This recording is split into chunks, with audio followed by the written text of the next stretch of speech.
Good day, stats enthusiasts. Welcome to this AI-assisted learning session. Today, we'll explore a powerful statistical tool, the Friedman Test. If you're ready, then let's begin.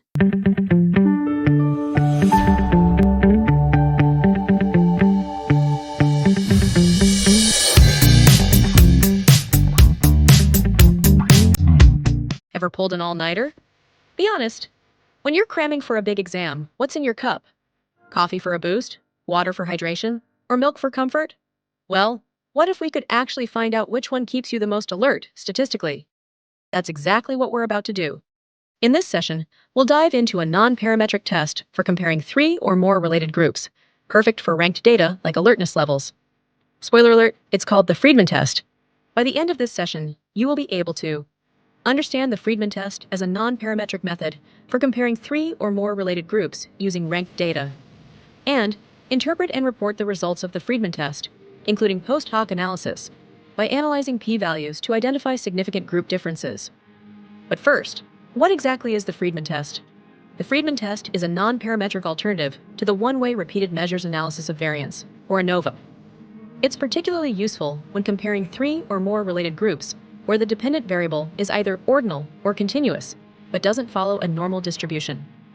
In fact, the Friedman test is often considered an extension of the Wilcoxon-signed rank test, which is used when comparing just 2 related groups. Hence, when should we use the Friedman test?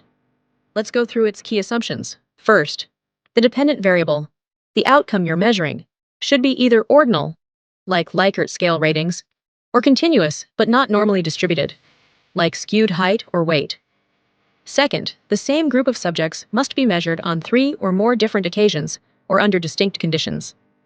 Third, since this is a non-parametric test, the data does not need to be normally distributed. And fourth, lastly, the group should be a random sample from the population to make the results more reliable and applicable. Now, let's briefly go over the data requirements for the Friedman test. To apply this test properly, make sure the following are in place. The data must be either ordinal or continuous data that do not follow a normal distribution. The study should involve one group measured under 3 or more conditions. The sample must be randomly selected. And, while the same group is used, the observations across conditions should still be treated as independent of one another. Thus, if your data meets all these assumptions and requirements, the Friedman test is likely your most appropriate choice for analysis. Now, let's dive into a relatable example, especially for those who have ever pulled an all-nighter or had experienced a good late-night study session. A researcher named Statistica wants to find out if the type of beverage students consume before studying late at night affects their mental alertness. To investigate, she randomly selects 15 university students, and each of them participates in 3 evening study sessions. Before each session, they drink one of the following: coffee, water, and milk. And after every session, they rate their level of alertness on a scale from 1, not alert at all, to 5, extremely alert. Quick question: which drink do you think helped students feel most alert? To analyze the data, Statistica decided to use the Friedman test and set the following hypothesis and significance level. Null hypothesis, or HO. There is no significant difference in mental alertness across the 3 beverages, meaning any changes in alertness are likely due to chance. Alternative hypothesis, or HA. There is a significant difference in mental alertness depending on the beverage consumed, suggesting that at least one drink truly impacts how alert students feel. She then set the significance level at 5%, or 0.05, the typical level used to decide whether the results show a meaningful difference or not. Let's now run the Friedman test using JAMOVI, a free and user-friendly statistical software.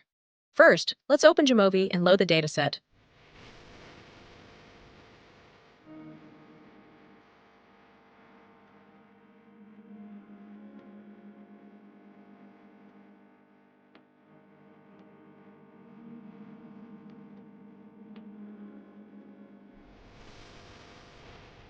You'll see it contains 3 columns: coffee, water, and milk, each representing the students' alertness ratings for each beverage. Since these ratings are based on a Likert scale, they're ordinal, which satisfies one of the key assumptions for the Friedman test. Because of that, we'll need to adjust the measurement level of each variable accordingly.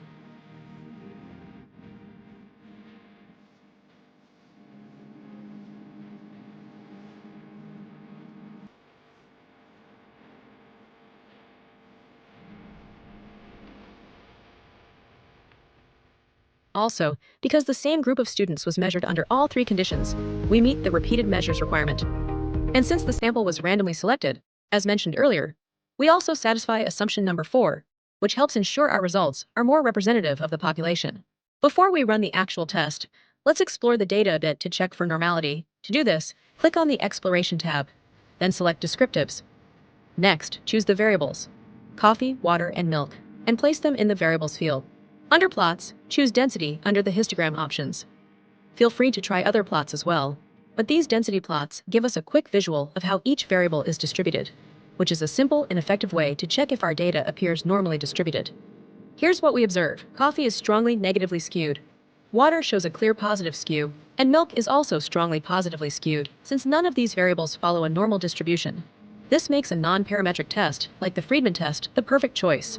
Now let's go ahead and run the Friedman test. Click on the ANOVA tab, then choose Friedman test under the non-parametric tests section. Then, select the variables, coffee, water, and milk, and place them into the variables field. And just like that, the results table appears on the right side of the screen, ready to be interpreted. Let's take a look at the output. First, we see the test statistic, which is 22.1. This is a chi-squared value, since the Friedman test uses the chi-square distribution. Next is the degrees of freedom, which is 2, because we're comparing three conditions. And most importantly, we see the p-value, which is less than 0.001. So, what does that tell us? Because the p-value is less than our significance level of 0.05, we reject the null hypothesis. That means there's a statistically significant difference in students' alertness levels, depending on which beverage they consumed. But remember, the Friedman test only tells us that a difference exists. It doesn't tell us where that difference is. That's why we need to perform a post-hoc analysis, a follow-up test done when our initial result shows significance. In JAMOVI, it's pretty simple to do. Just tick the pairwise comparisons, Durbin-Conover. This will show how each beverage compares to the others, one pair at a time. Since we have 3 drinks, coffee, water, and milk, we get 3 pairwise comparisons. Coffee versus water, coffee versus milk, water versus milk. And here's the interesting part. All 3 comparisons are statistically significant, with p-values below 0.05. That means each drink has a distinct effect on students' alertness.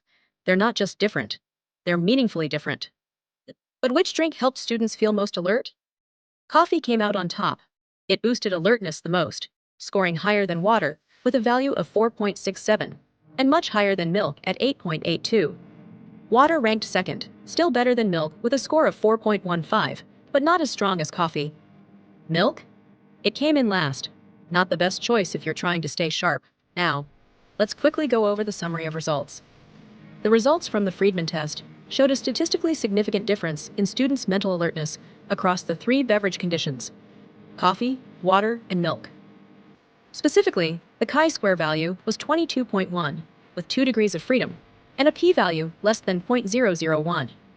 Since this p-value is well below our alpha level of 0.05, we rejected the null hypothesis. This tells us that the type of beverage consumed had a meaningful effect on students' alertness levels. To explore this further, a post-hoc analysis using Durbin-Conover pairwise comparisons was conducted. This identified which beverage pairs showed significant differences, and all 3 did, with p-values below 0.05. This means each drink had a distinct effect on mental alertness. Coffee was the most effective, significantly outperforming both water and milk. Water came next, doing better than milk, which was the least effective. So when it comes to staying awake and alert, coffee is clearly the best choice. We're almost done, so let's quickly wrap things up. Here are a few essential takeaways about the Friedman test. It's best used when comparing 3 or more related groups, especially when your data is ordinal or continuous, but not normally distributed. It tells us if a difference exists among the groups, but not where that difference lies. That's why, if the result is significant, we follow it up with a post-hoc test, like Durbin-Conover, to pinpoint where those differences occur. And most importantly, remember this: real-life applications are what make statistics truly meaningful. Sometimes we feel like stats don't relate to us, but even something as simple as choosing what to drink before a study session can lead to valuable insights when analyzed properly. Until next time, in another exciting episode of Non-Parametric Testing, dear stats enthusiast,